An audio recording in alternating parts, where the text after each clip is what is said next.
En la historia de Estados Unidos han asesinado a 4 presidentes y todas las investigaciones independientes apuntan a que los banqueros estaban detrás de todos ellos. Seguramente ya sabes que de estos 4 personajes, uno de ellos era John Kennedy y el otro Abraham Lincoln. Pero, ¿y los otros 2 quiénes son? También deberías preguntarte por qué mataron al candidato presidencial Robert Kennedy cuando encaminaba su destino hacia la Casa Blanca.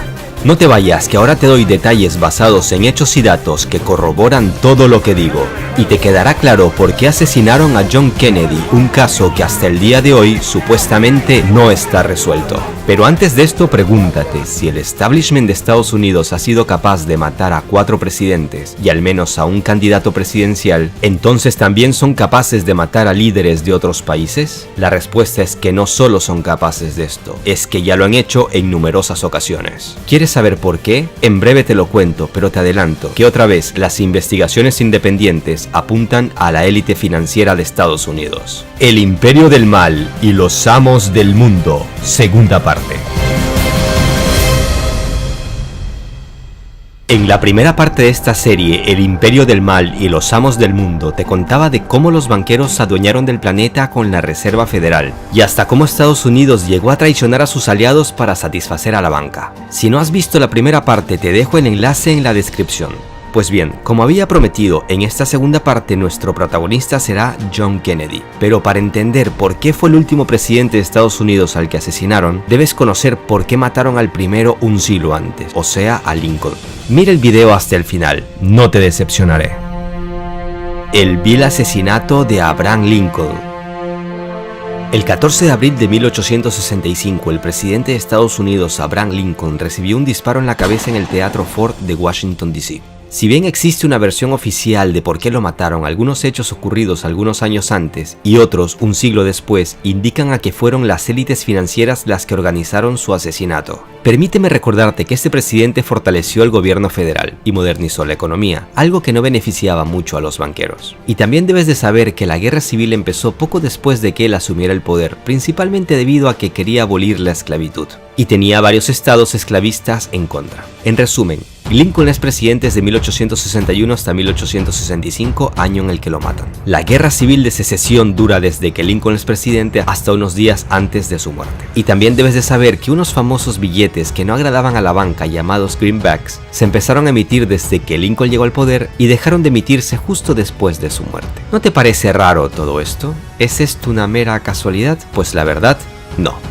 Te lo explico. En realidad, el 14 de abril de 1865, el día que mataron a Lincoln, los ciudadanos de Estados Unidos tenían motivos de sobra para sentirse libres y satisfechos, ya que días antes los opositores empezaban a rendir ante el ejército de Estados Unidos. La versión oficial asegura que el autor de este atentado, el actor John Wilkes Booth, lo asesinó porque no estaba de acuerdo con el fin de la guerra y quería reunir tropas para que siguieran la lucha, pero lo cierto es que era un simple peón de la banca. Para entenderlo tenemos que hablar de estos famosos billetes greenbacks. Lincoln quería una moneda libre de intereses y totalmente en manos del Estado, y no de banqueros privados. Sus asperezas con la banca, sumadas a la guerra civil, lo llevaron a crear esta moneda, que aunque no estaba respaldada ni por oro ni por plata, en pocos años logró convertirse en una moneda muy fuerte. Si bien estos billetes sufrieron varias caídas durante la guerra, se empezó a recuperar rápidamente cuando los opositores empezaron a rendirse. Y si ya era una moneda fuerte, entonces, ¿por qué dejaron de emitirla tan solo meses después de que lo mataran? Pues es fácil entenderlo. La bala Lincoln era un claro mensaje para sus sucesores. Como veremos más adelante, el caso John Kennedy tiene muchos parecidos con la muerte de Lincoln, ya que también se enfrentó a la élite financiera y por desgracia también terminó con un disparo en la cabeza. Pero para contarte el caso Kennedy, primero debes entender el caso Lincoln y luego sacar tus propias conclusiones. Lincoln había logrado con estos billetes algo parecido a aquello por lo que lucharon otros presidentes como Andrew Jackson, o sea, oponerse al monopolio de la banca y lograr que sea el Estado el que tenga el control sobre el dinero. No en vano a Andrew Jackson, sí, el mismo que aparece en los billetes de $20, también intentaron matarlo unos 30 años antes que Lincoln, pero fallaron. ¿Por qué quisieron matarlo? Básicamente porque fue el que inició lo que se conoce como guerra bancaria, y fue, atención, el único presidente en toda la historia de Estados Unidos que logró pagar todo toda la deuda nacional. No en vano, de él se habla como el presidente que mató a la banca. Sin embargo, cuando dejó el poder, los banqueros volvieron a adueñarse del país. Para que lo entiendas mejor, permíteme contarte una analogía. Un doctor para ganar dinero necesita que por desgracia la gente se enferme. Y si no hay enfermos, no hay trabajo. Y si no hay trabajo, no ganan dinero. Y los bancos, al igual que los doctores, también necesitan sus enfermos. O sea, deudores, a quienes cobrarles sus intereses. Y si no hay deudores, no hay ganancias. Lo mismo pasa con los países. Las entidades financieras necesitan que siempre estén endeudados. ¿Nunca te has preguntado por qué Estados Unidos, la mayor potencia mundial, es el país que tiene la mayor deuda externa del mundo? En la primera parte te conté algunos datos importantes sobre la Reserva Federal. Y en los siguientes capítulos te revelaré cómo funciona el FMI o el Banco Mundial y por qué casi ningún país puede pagar su deuda. Pero volvamos al tema de hoy. Resumamos lo que tenemos. En 1835 casi matan a Andrew Jackson por haber matado a golpe de buenas decisiones a la banca. En 1865 matan a Lincoln por principalmente oponerse a la banca y emitir los greenbacks. En 1881 el presidente James Garfield quiso seguir los pasos de Lincoln y también fue asesinado. No duró ni 7 meses en el poder. Lo irónico del caso fue que los disparos no fueron fatales en sí y Garfield murió porque los doctores le abrieron una de sus heridas para encontrar la bala y finalmente le provocaron una infección y hemorragias internas. ¿Estaban comprados los doctores? No se sabe a ciencia cierta, pero el hecho no deja de ser sospechoso. En 1901 matan al presidente William McKinley durante su segundo mandato. La élite efectuó otra complicada jugada política haciendo aparecer el magnicidio como obra de otro loco suelto. El asesinato ofrecía a la élite varios beneficios, como eliminar un personaje que nunca fue del todo fiel a los planes elitistas. ¿No me digas entonces que quien mató a Kennedy fue el sistema monetario? Pues sí, y los motivos fueron básicamente los mismos. Pero déjame presentarte la mística orden 11-11-0 y el fragmento de uno de sus discursos donde denuncia a las sociedades secretas que gobernaban en ese entonces no solo Estados Unidos como en el siglo XIX, sino ya el mundo entero, tal y como te lo conté en la primera parte de esta serie. No te vayas, que ahora viene lo más impactante. Давайте вспомним об убийстве президента Кеннеди. Ведь существует версия, что убийство президента Кеннеди организовали спецслужбы Соединенных Штатов. Но если эта версия верна, а этого исключить нельзя. Los motivos del asesinato de John Kennedy. Como ya sabes ahora, en la historia ha habido varias personalidades importantes que intentaron salvar al mundo de este asqueroso sistema financiero que beneficia a unos pocos y del que te hablé en la primera parte. John Kennedy fue el último presidente de Estados Unidos que plantó cara a los banqueros, en concreto a la Reserva Federal, la cual, como ya sabemos, tomó todo el poder en 1913. En 1963, Kennedy empezó un plan para quitarle a la Reserva Federal su juguete favorito, las máquinas de impresión de dinero. Un decreto presidencial casi desconocido fue firmado por Kennedy el 4 de junio de 1963. Se trataba de la orden número 11-11-0, con la cual básicamente despojaba a la Reserva Federal de su poder para prestar dinero con intereses al gobierno federal de los Estados Unidos.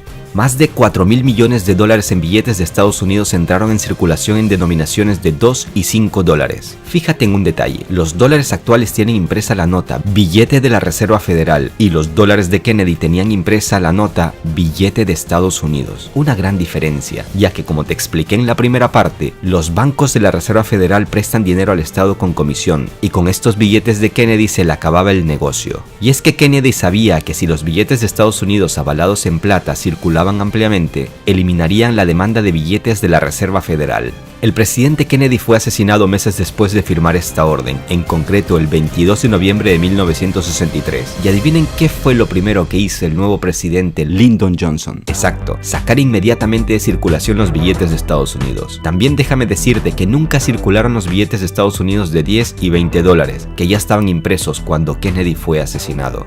Lo curioso es que esta orden del Ejecutivo nunca se ha derogado o enmendado por cualquier orden del Ejecutivo subsiguiente. En pocas palabras, esta orden aún es válida. Quizás el asesinato de John Kennedy fue una advertencia a todos los futuros presidentes para que no interfieran en el control privado de la Reserva Federal sobre la creación de dinero. Como ya sabemos, después de Kennedy no ha habido ningún presidente que intentara plantarle cara a los banqueros. Tal parece que presidentes como Nixon, Reagan, Bush padre, Clinton, George Bush, Obama sabían con certeza que el que no conoce su historia está obligado a repetirla. Bueno, en realidad Robert Kennedy parece que tenía la intención de seguir la obra de su hermano John, pero lo mataron en plena campaña presidencial justo en el momento en que empezaba a ganar terreno a sus oponentes. Pero hay un detalle del que todavía no hemos hablado. Se trata de uno de los discursos más emblemáticos de Kennedy en 1961, donde denunciaba las sociedades secretas. Te dejo un fragmento, escúchalo y te sorprenderás. Ladies and gentlemen, I want to talk about our common responsibilities in the face of a common danger.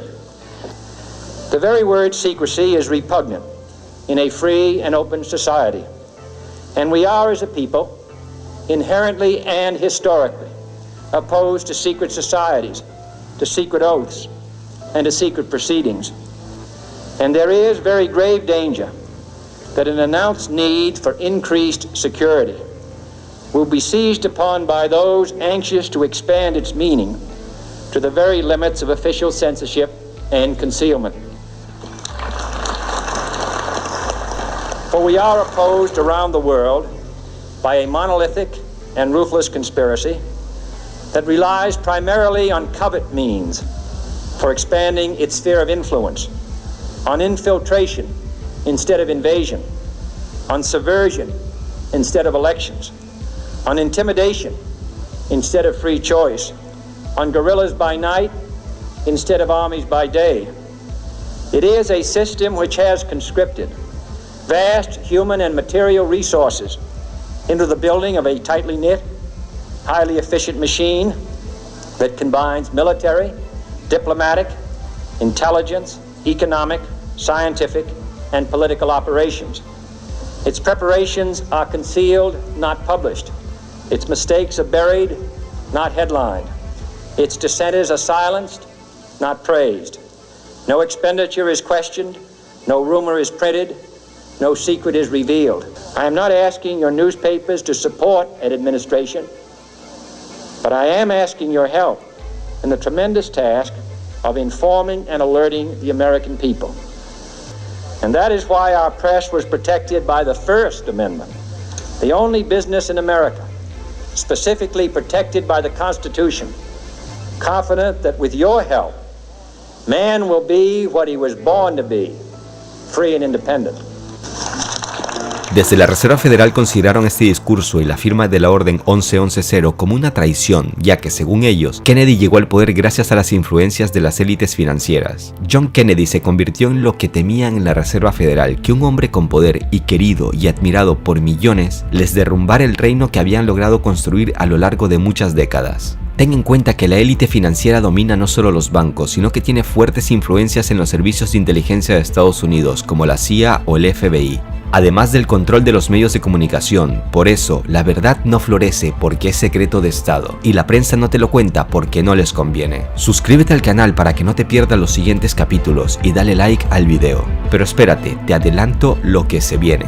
Los expertos de todo el mundo tienen algo muy claro: el dólar debió perder su estatus mundial al menos desde el año 2000, pero cada vez que parecía que su estatus iba a explotar, explotaban guerras en otros lados del mundo, en Afganistán, en Irak, en Siria, en Ucrania o en distintos países de África. En el siguiente capítulo te contaré por qué las guerras son un gran negocio. También hablaremos que los rivales de Estados Unidos como China, Rusia o Irán saben perfectamente que si el dólar cae de la noche a la mañana, no solo cae la economía de Estados Unidos, sino que el mundo se convertiría en un caos total. Por eso pensaron por mucho tiempo en una estrategia para evitar ese caos, al menos en sus países. Sobre estos y otros temas hablaremos en los siguientes capítulos de esta serie, El Imperio del Mal y los Amos del Mundo.